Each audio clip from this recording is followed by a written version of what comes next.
haroo dambal misoomsuun dargaggoota 400 olii fi carraa hojii banee jedhan kantiibaan itti aanaa magaalaa Baatuu obbo Usmaan Tusee. Jaldeessa Bakasaa gabaasa dabalataa qaba. Hayyuduree haroowwan sulula qinxaamaa mi'aawaa dhandhama uumamaa mijeessaa jireenya dhala namaa bakka hormaata qurxummii uumamaa wanti hundi isumaan waamama haroo dambale. Haroon dambale haroowwan biyyattiin qabduu isaan sulul qinxaamaa keessatti argaman keessaa isa guddaa fi bal'aa yoo taatu qabeenya uumamaa garaagaraatiin kan badhaate fi jidduu harichaatti immoo odoloowwan hedduutu argama. Kun immoo haroon dambale baay'ee hawwataa akka taatu gumaachee jira. Haroon dambale misooma qarqara harichaatti waggoota muraasa asii karoorfame hojjetameeni daran hawwata ta'aa dhufu hojiif gaafachitti mallee argine. Gaafa guutee agarsiisuu dhufuu danda'a jecha. Iddoo argalfii ta'ee jira. Duraan naannoon kun naannoo itti gatamaa ture. Maaltu asiin darba? Warri gaafas hojjetan garuu balfumsan kee dhaabatan gurguraa turan. Saanuma san gurmeessinee kun kennamee jira. Saanuma gurmeessinee. Addunyaa sagalee isaa kun akka. Akkami? Baay'ima? Jirta? Ayyaanno? Maal nyaataa jiram? Qorosoo jedhama? Baay'ee mi'aa garuu. Malaakuu Iddeessaa haroo dambale irratti waldaan gurmaa'uun daldala qurxummii irratti bobba'aa jira. Qurxummii bifa adda addaatiin qopheessuun gurguratee jiruuf jireenya isaa fooyyeffataa akka jiru nutti hime. Waldaadhaan hojjetaa jirra yoo nu kennan kapitaalli keenya xiqqoo ture. Amma garuu nullee guddanne misoomni kunillee bareedee beekamtiin bashannanaa kunillee dabalee. Maal hojjetaa jirtan? Mana nyaataa qurxummii irratti kan gurmoofne kan hojjetaa jirrus nyaata qurxummii irratti. Nyaata qurxummii san bifa adda addaatiin dheedhirraa kaasee bilchaata bifa waadditiin bifa labbitiin akkasiin dhiyeessaa jirra jechuudha. Qurxummiin kun gosa hedduu qaba. Nyaata gosa hedduu waan qabuuf akkaataa fedhii namaatiin keessummootaa dhiyeessina jechuudha. Gatii gadaanaa ta'e. Ayyemmee nyaata akkamii dhiyeessitu? Nyaati sun kam fa'aa waan jedhamu kaasne? Nyaatonni qurxummii hedduutu jiru. Asitti amma waaddii bifa labbitiin illee kan dhiyaatu labbii dilotii waan garaagaraa kotoleetii bifa shoorbatiin isaan dhiyaatan hin jiru. Irra caalaan namni bifa waadditii fi bifa labbii kanaan irra barbaada. Akkasumaan fedhii isaaniitiin dhiyeessina jechuudha. Nuwan fakkeenyaaf kan korosoo kana nyaanni kun. Korosoo jedhama. Inni kun maali akkamitti hojjetama? Nyaanni qurxummii uumamumaanuu qurxummiin zayitii mataasaa qaba. Baay'ee si rakkisu baay'ee ulfaatu. Qimamii baay'ee hin barbaadu. Fireeshii taanan sanuu ofumaafuu nyaata mijataadha waan ta'eef baay'ees waan si rakkisu miti. Nyaachuufis asamma gosa 6-7tu jira. Kan nyaata bichaaf ga'e jechuudha. Akkasumaan kan bashannanaaf immoo seenee hin jiran ammaan guddachaa jiran jechuudha. Kanaafuu qurxummiin baay'ee waan nama rakkisuu miti jechuudha. Fakkeenya jaappee kan jedhamu biyya Jaappaanitti dhufee jedhama. Tokkichi isaa maatii tokkoof hin ga'a. Foonsaa labbii ta'a, dulotii ta'a, xiree ta'a, lafeensaa immoo shoorbaa ta'a. Kanaafuu maatii tokkoof sirriitti ga'a jechuudha. Irbaata yookaan laaqana maatii tokko sirriitti ta'a jechuudha. Qorosoon sunis baay'ee mi'aadha. Saayinsiin isaa garuu akka kaawwanii gurguddaa miti. Duraan qorosoo kana bichaatu ture waggaa 10 dura biyya kana keessa. Amma nyaanni sun nyaata abbaa qabeenyaa taate guddii ta'ee jennaan mootummaan kanneen lamaan galchee jechuudha. Fedhiin namaa qorosoo bichaa odoo hin taane dubbeellee, jaappillee, ambaazallee bifa jedhu ajaja akkasiin nu ajaju namoonni akka fedhii isaaniitti muluun waan argamuuf hara qarqara waan taaneef fireeshii arganne. Namoota daawwannaa fi haroo dambalii irratti arginelleen kanuma dhugoomu. Maqaan kiyya Zayituun Amaammaji. Eessa deemaa jirtan Zayituun? Tullurraa sudhuunne daawwiidhaaf jechuudha. Daawwiif dhuftan bashannanuuf. Qurxummii nyaachaa jirtu kana maqaan isaa maal? Kuni gaajjaadha. Gaajjaa.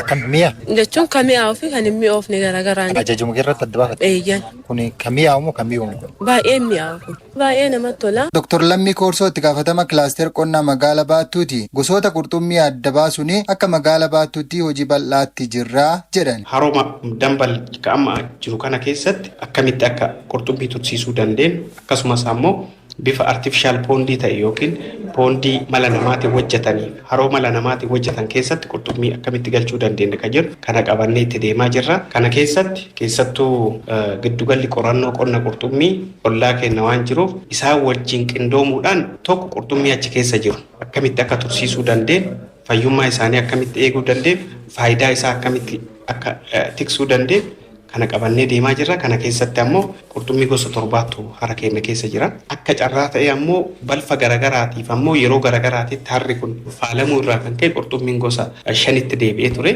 Kanaaf waan kana tursiisuuf kana keessatti ammoo hojiin kun naannoo amma jirutti keessattuu qurxummii korosoo jedhama. Akkamitti faayidaa uummataa keessatti hammachiisuu dandeenya? Uummannis baratee soorata isaa taasisee uummata naannoo qofa osoo hin taane hawaasaa gara Finfinnee ka deemuun jira, Finfinnee irraa gara hawaasaa hanga Muyyalee ka deemuun jira. Namoonni kun bakkeetti akkamitti fayyadamuu danda'an jennee bifa qulqullummaa isaatiin keessattuu hara kana bafarzoonii kana kunuunsuudhaan. Misooma haroo baatuu fi akka magaalaatti xiyyeeffannoo guddaa kennamee hojjetamaa jiraachuu kan nutti himan immoo kantiibaa itti aanaa magaala Baatuu Aabbo Usmaan Tusee amma iddoo bashannanaa goonee jirraa jedhan. Qabeenyutti qabnu bishaan san kunuunsuun seef gochuun danda'ameera. Sanarra darbee magaalaa keenya magaalaa turizimii kanaan dura naannoo kanatti namni gaafa cidha gaggeeffatu naannoo Hawaasaa Laangannoo deema ture. Amma garuu sun hafee naannawa kanaa guutumaan guutuutti naannoo sanitti akka namni cidha garaagaraa sagantaa garaagaraa gaggeessu ta'aa jira jechuudha. Hawwaannoo turizimiidhaas baay'ee dabaleera. Hojiiwwan achirratti nuti hojjanneen carraan hojii dargaggoodhaaf uumuu danda'ameera.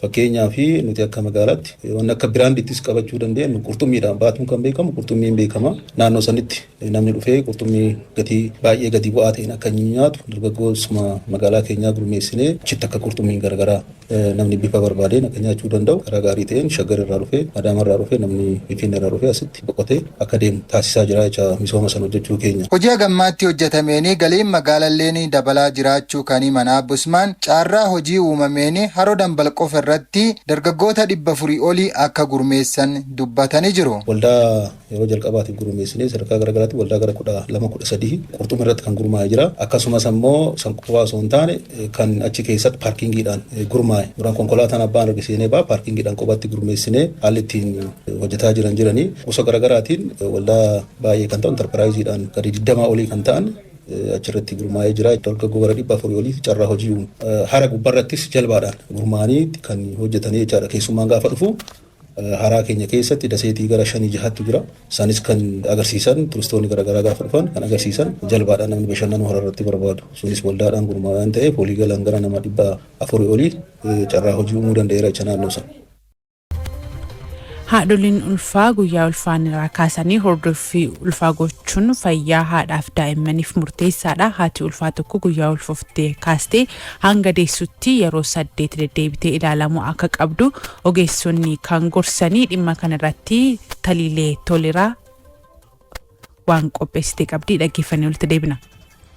Sadarkaa addunyaatti waggoottan 30 dura biyyoottan du'a haadholii fi daa'immanii harka 50 qooddatan 6 keessaa Itoophiyaan tokko akka turte qorannoon dhaabbata fayyaa addunyaa ni mirkaneessa. Biyyattii waliigaltee galmoota misoomaa itti fufiinsa akka addunyaatti mallatteessiteen akka lakkoobsa Awurooppaatti bara 2030tti du'aatii haadholii fi daa'immanii hir'isuuf karoorfattee hojjechaa jiraachuu ragaan ministeera fayyaa Itoophiyaarraa argame ni ibsa. Itoophiyaan tajaajila fayyaa haadholii fi daa'immanii fooyyessuuf hojiilee hojjetteen waggoottan 20 asitti du'a haadholii fi daa'immanii dhibbeentaa 70 hir'isuu akka dandeesse ragichi ni dhugoomsa. Tarsiimoo kana hojiirra oolchuunis dhiyeenyaan asitti du'a haadholii fi daa'immanii walakkaa ol hir'isuu dandeessetti. Bu'uuruma kanaan hojii gama kanaan jiru daran mirkaneessuuf kutaalee biyyattii garaagaraatti carraaqqiin guddaan godhamaa jiru agarsiistudha. Haati tokko yoo xiqqaate yeroo ulfa taate irraa kaasee yeroo 8 deddeebitee ilaalamuu akka qabdu himu ogeessi fayyaa kutaa hordoffii da'umsa duraa haadholii ulfaa hojjetu Fiqiruu Ayiluu. Haati takka yoo xiqqaate yeroo 8 dhufuu qabdi buufata fayyaa jechuudha. Tokkoffaa ji'a 3 gaditti dhufti, aga ji'a 3tti ni dhufti, ji'a 5 irratti ni dhufti, ji'a 6 7 lamatti ni dhufti, ji'a 7 7 lamatti ni dhufti, ji'a 8 7 lamatti ni dhufti, ji'a 9 irratti ni dhufti, ji'a 9 7 lamatti ni dhufti, ji'a 10tti ni dhufti jechuudha. Kun amma lakkaa'amee yeroo 8 ta'a jechuudha. Kanaafuu yeroo 8 kuni maaliifi kan dura yeroo 4 ture amma yeroo 8 kun maaliif barbaachisee tokko haati suni buufata fayyaa sanillee fi ogeessa achi hojjetuun walitti deddeebi'ee yeroo deemte wal hubannaan jira. Rakkoo ishee mudate ogeessa fayyaa san akka obboleettitti ilaaltee yeroodhaan dhuftee itti himte jechuudha. Yeroo itti deddeebi'aa deemtu akka mana isheetti ilaalte jechuudha haati kun. Kanaaf jedhamee buufata fayyaa yeroo dhuftutti itti deddeebi'ee yeroo 8 kana yeroo hordoffii gootu kana keessatti rakkoo jiru hundumaa seeraan mari'atanii rakkoo jiru adda baasanii furmaata itti kennanii deemu waan ta'eef yoo xiqqaate yeroo 8 dhufuu qabdi jechuudha. Istaandaardidha kennamu iskeejuulii qaba iskeejuulii mataa isaatiin kennama waan ta'eef fakkeenyaaf haati suni baay'inaan dabarsanillee dhufan akka agarruutti nus gorsa garaagaraa kenninaaf waan ta'eef jechuudha. Garuu dabarsanii kan dhufan yeroo ta'e fakkeenyaaf amma yeroo dabarsanii dhufan qorichi fooliik asiidii fi ayiranii sun ni kennamaa fi qorichi sanallee adda kutu jechuudha. Yeroo isa adda kutan immoo dirreen dhiigallee qabuu danda'a waan ta'eef inni kan biraa iskeejuulii keenya illee ni faallisa jechuudha. Maaliif istaandaardi keerii qabaa yeroo ittiin dhuftu sun ni jira. Yeroo san odoo nafinoo ta'e tokko daa'imnillee doon hordofamin hafaa rakkoo daa'imaa jidduu sanitti hafillee yoo jiraate inni beekuu dhiisuu dandeenya waan ta'eef inni kan biraa fakkeenyaaf bishaan illee kan irraatu yoo ta'e bishaan garaa keessa bishaan dubarteen jedhamu yoo irraatu ta'e rakkoo daa'imni affanamuu danda'a garaatti miidhamuu danda'a waan ta'eef daa'imaafillee rakkoodha waan ta'eef beellamarraa hafuu hin qabdu jechuudha.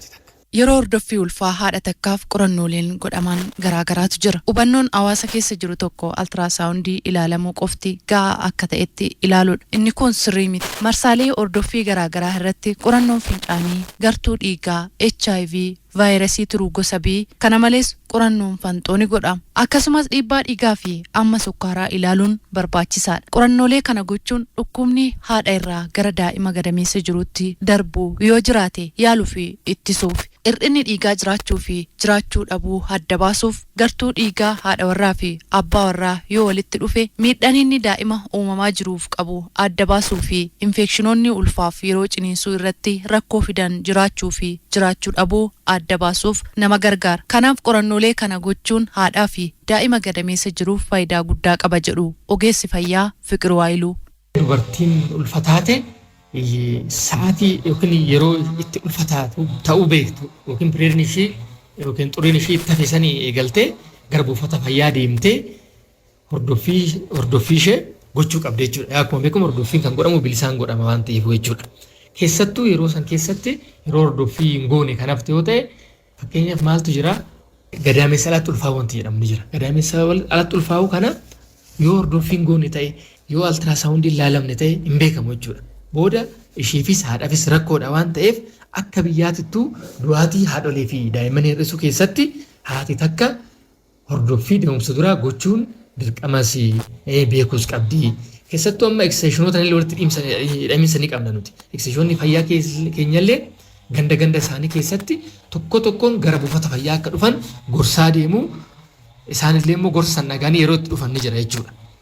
Kanaafuu haati takka hordoffii ulfaa gochuu eegaluu qofa osoo hin taane haga daa'ima sandeessutti gochuu qabdi jechuudha. Tokko maaltu nu mudata amma hordoffii ulfaa ni godhanii yeroo 8 dhuftee kana booda achumaan nan barbaachisu yeroo hafan ni jira jechuudha. Garuu kan godhamuu qabu haga ulfisnurraa dhalatutti haga daa'imni dhalatutti hordoffii ulfaa dirqama jechuudha. Fakkeenyaaf amma guyyaan darbuu danda'a hordoffiirra jirtu guyyaa yeroo darbe maaltu godhama sadarkaa buufataarra yoo jiraatte gara hospitaalaa ergamteet laalamtee marfee ciniinsuutiin akka deessu godhama jechuudha. Maaliif meeshaan achi jira marfee ciniinsuutti hospitaalatti kennama waan ta'eef marfee ciniinsuutiin kan dhiyoo ta'e immoo achuma operaasyoon yookiin seezaraan seekshiniidhaan deesse jechuudha. Kanaafuu erga guyyaa ulfooftee eegaltee haga daa'ima san deessutti hordoffii adda akka kutuu hin qabne erga deessee booda illee immoo sana booda achumaan gara qusannoo maatii fudhachuu akka qabdu harmoosisuu akka qabdu hordoffii daa'umsan booda durallee ni kennamaaf jechuudha. Kanaafuu ogeessatti hiiktee hunda kana hordofuu qabdii dhagahuu qabdii ogeessi fayyaa waan jedhe fudhachuu qabdii yaada jedhuun qaba.